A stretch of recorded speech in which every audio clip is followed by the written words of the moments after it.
एक समय की बात है जब एक छोटे से गांव में रहता था एक किसान धर्मपाल नामक। धर्मपाल खेती बाड़ी करके खुद फसल उगाता था।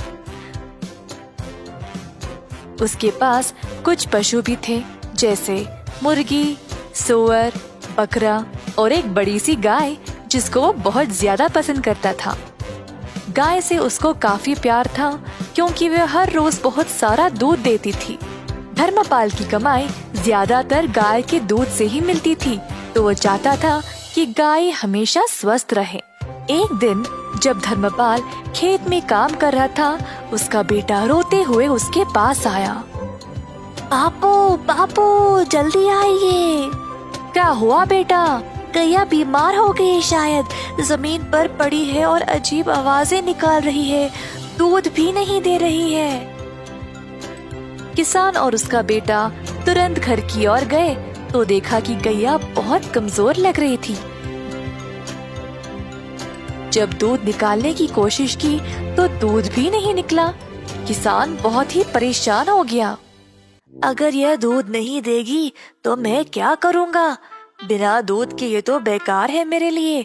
हर बार इसके लिए दवाई और देख रेख करने का समय नहीं है मेरे पास।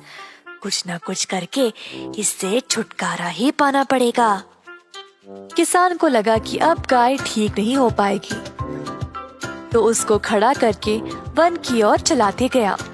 गाय ने बहुत दूध दिया और अब वह उसके लिए बेकार हो चुकी थी।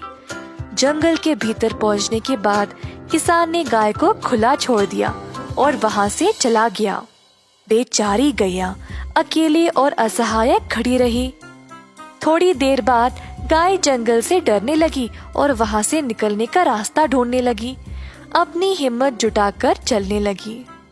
बहुत देर बाद आखिरकार वह खुली जगह पर पहुंच गई, पर उसको पता ही नहीं था कि वह कहाँ आ गई। अचानक से उसने एक छोटा सा घर देखा और जल्दी उसकी ओर चलने लगी।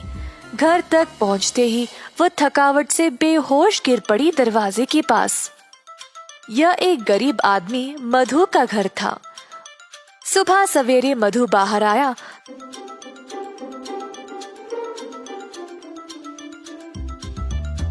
तो उसने गैया को अपने दरवाजे पर देखा। गैया बहुत बीमार लग रही थी और मधु को उसकी यह हालत देखकर बहुत दुख हुआ।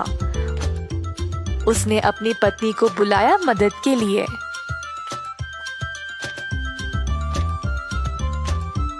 हो सुनती हो, यह बेचारी गैया बहुत बीमार है, इसका ख्याल रखना पड़ेगा। मेरे पास थोड़ा सा घास और चावल है जो यह खा सकती है। मधु ने जो कुछ थोड़ा सा खाना था वो ले आया और गैया के सिर पर गीला कपड़ा रखा। मधु और उसकी पत्नी ने बहुत दिनों तक गैया का ख्याल रखा और धीरे धीरे गैया की हालत बेहतर होने लगी। जल्द गाय अपने आप चलने लगी। मधु गैया से बातें करता था, रोज उसको खिलाते हुए। गैया को भी मधु से बहुत लगाव हो गया। एक दिन जब मधु घर के बाहर सफाई कर रहा था, गैया उसके सामने आ गई। अपना पैर जमीन पर पटका और मजबूती से खड़ी हो गई। पहले मधु को समझ नहीं आया, फिर उसको लगा कि शायद वो दूध देना चाहती है। मधु ने एक मटका लाया और गाय से दूध निकालने लगा। इतना सारा दूध देखकर मधु खुशी से झूम उठा। जल्दी वह अपनी पत्नी को दिखाया। देखो क्या हुआ, आज गौ माता ने दूध दिया है।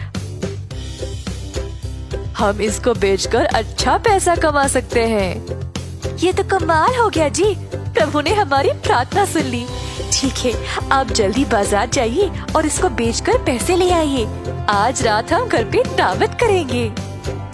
तो मधु गया बाजार और दूध बेचकर अच्छा पैसा कमाया।